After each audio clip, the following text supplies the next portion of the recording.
जावेद आफरीदा, बहुत बहुत शुक्रिया कि आपने वक्त दिया। सबसे पहले तो ये बताएं कि पेशावर ज़ल्मी के हवाले से ये इत्तलात आ रही हैं कि शायद जावेद मियांदाद उसके कोच का ओहदा संभालेंगे या किसी कैपेसिटी में आएंगे, इसमें कहाँ तक सदाकत?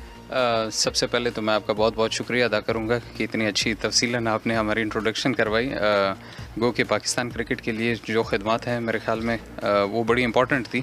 उसमें मैं ये नहीं चाहूँगा कि जावेद आफरीदी उसमें नुमाया नज़र आएँ, बट एटलीस्ट जो खिदमत हमें एज अ नेशन उस गेम की करनी चाहिए वो हम नहीं कर पा रहे हैं। और इंशाल्लाह उम्मीद है कि जो एक चैलेंज है हमारे लिए ओवरऑल पाकिस्तान के लिए कि हम to bring back the cricket home to Pakistan, उसको कैसे लेके आएँ, this is the biggest challenge what we have at the moment. उसमें चाहे जावेद की इन्वॉल्वमेंट है या किसी भी कॉर्पोरेट सेगमेंट की या किसी भी स्टेक होल्डर की, वो सब के लिए ज़रूरी है कि हम एक ही पेज पे हों और पाकिस्तान को, हम क्रिकेट को वापस पाकिस्तान लेके आएँ। जावेद भाई जितने लेजेंडरी आदमी, जितने लेजेंडरी वो प्लेयर हैं माशाल्लाह, उनकी जो खिदमत हैं क्रिकेट के लिए, पाकिस्तान के लिए, जितना उन्होंने पाकिस्तान की फ्लैगशिप को नुमाया रखा पूरी दुनिया में, वो किसी से ढकी छुपी नहीं है। और जावेद भाई की खिदमत के लिए मैंने ऑलरेडी अपने बोर्ड में प्रपोज़ किया हुआ है कि जावेद भाई को इवन पिछले साल से, आप यकीन माने कि PSL जब स्टार्ट नहीं हो रहा था उस टाइम से, बिकॉज़ ये एक नोशन हमारा था कि ज़ल्मी हो या ना हो, PSL हो या ना हो, बट एटलीस्ट मेरी, शाहिद अफरीदी की, मोहम्मद अकरम की एक विज़न थी कि हमने क्रिकेट की पहचान के लिए पाकिस्तान के अंदर क्या कौन कौन सी चीज़ें करनी। उसी नोशन के अगेंस्ट जावेद मियांदाद का नाम भी सामने है, इंज़मामुल हक, और भी हमारे जितने भी अब्दुल कादिर भाई, राशिद भाई, सारे जितने भी थे, और उनको इवन हमने अपने कैंप्स में भी इन्वॉल्व किया, जो पेशावर ज़ल्मी के टैलेंट हंट के कैंप्स थे उनमें भी इन्वॉल्व किया। तो जावेद भाई का नाम जो है वो हमने प्रपोज़ किया है बोर्ड को।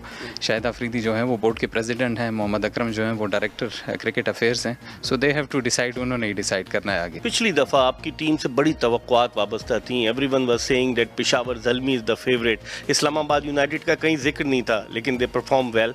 कोयटा भी नीचे से आई। इस दफ़ा उससे कितना डिसअपॉइंटमेंट हुआ? खेल है, हार जीत तो होती रहती। इस दफ़ा क्या प्लान्स हैं? क्योंकि आपने हमेशा, जब भी आपको हमने देखा है कि जीतने के लिए खेला है, कि किसी तरीके से प्रेस्टीज को अपनी जो है वो हाथ में लेकर आए। बिल्कुल आप सही कहते हैं। हर एक बंदा जो ग्राउंड में जाता है वो जीत के नज़रिए से जाता है, और जिस सोच के साथ हमने पिछला PSL खेला, आप यकीन माने कि ओवरऑल जितने भी फ्रेंचाइजीज़ हैं, सलमान भाई हो गए, हमारे फवाद भाई हो गए, इस्लामाबाद वाले हो गए, नदीम भाई हो गए, ओवरऑल उन्होंने सबसे पहले खेला पाकिस्तान के लिए। और उसमें अगर आप हमारी जो सक्सेस रेट, इवन हमारी रेटिंग्स थी, वो भी किस वजह से ज़्यादा थी। अगर आप इंडिया की IPL को लेकर ले लें और हमारी पाकिस्तान की PSL को लेकर ले लें, तो उसमें जो इमोशनल फीलिंग्स थी लोगों की, वो एट्रीब्यूट्स कर रही थी।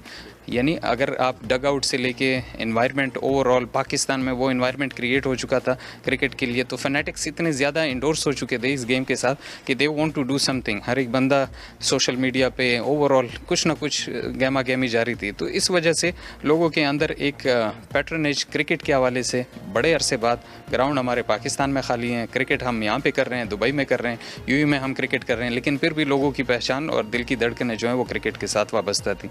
पेशावर ज़ल्मी के हवाले से अगर बात की जाए तो पेशावर ज़ल्मी के लिए ज़ाहिर बात है एक चैलेंज है, और इंशाल्लाह अभी तो इस दफ़ा, पिछले साल को अगर आप देखें तो हमारी टीम इतनी अच्छी नहीं थी, इतनी अच्छी हमारी टीम नहीं थी, क्योंकि शाहिद अफरीदी की वजह से, बीन एन आइकॉन प्लेयर, हमने काफ़ी प्लेयर्स की जो थी वो ट्रेडिंग की हुई थी इस्लामाबाद यूनाइटेड के साथ। तो वो प्लेयर्स जब हम स्वाप कर गए शाहिद अफरीदी के साथ, हमने उनको तकरीबन 3 प्लेयर्स की कैटेगरीज उनको दी, तो जिससे हमें काफ़ी टीम वीक नज़र आ रही थी। लेकिन माशाल्लाह जिस तरीके से एट द एंड हमारी पूरी टीम बनी, फिर राउंड मैचेस में अल्हम्दुलिल्लाह हम सारे मैचेस जीते। ओवरऑल एक कम्बिनेशन, विनिंग कम्बिनेशन हमारी प्रूव्ड हुई। तमीम इकबाल का रोल, डैरन समी का रोल, हर एक बंदे ने अपनी अपनी कंट्रीब्यूशन जिस लिहाज से वो की, मेरे ख्याल में it was tremendous, overall it was a tremendous. अच्छा, लोग कहते हैं पेशावर ज़ल्मी आई तो तेज़ी से थी, अगर हकीकत की निगाह से दे, दूसरी फ्रेंचाइज से थोड़ी पीछे रह गई। क्या आप समझते हैं थोड़ी पीछे रह गई? मेरे ख्याल में मिर्ज़ा भाई, अगर आप देखें, हमने PSL स्टार्ट होने से पहले अपना टैलेंट हंट स्टार्ट किया, और उसमें इंज़माम से लेके राशिद भाई तक, अब्दुल कादिर, जितने भी हमारे लेजेंडरी प्लेयर्स थे, उन सबको हमने इन्वॉल्व किया।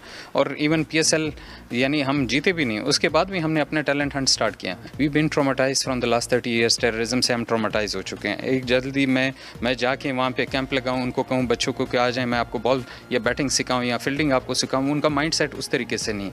या तो हम इन्फ्लुएंस्ड हो चुके हैं टेररिज्म से, या हम इफेक्टिव हो चुके हैं टेररिज्म से। हमने टैलेंट हंट हमने किया, और ऑलमोस्ट तकरीबन उसमें से हमारे पास जो 3000 बच्चा टैलेंट पूल में हमने क्रिएट किया।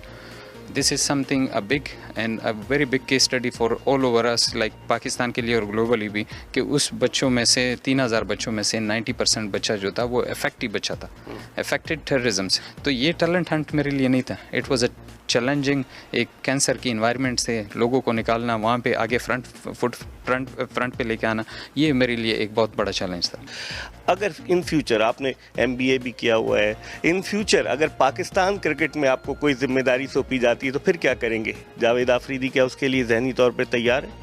मेरे ख्याल में ये बड़ा बेहतरीन क्वेश्चन, और काफ़ी लोगों ने इस क्वेश्चन के बारे में मुझसे पूछा, बल्कि मुझे 2-3 दफ़ा ऑफ़र्स भी हुए हैं पाकिस्तान क्रिकेट बोर्ड के हवाले से, which are senior management very much know about all this things.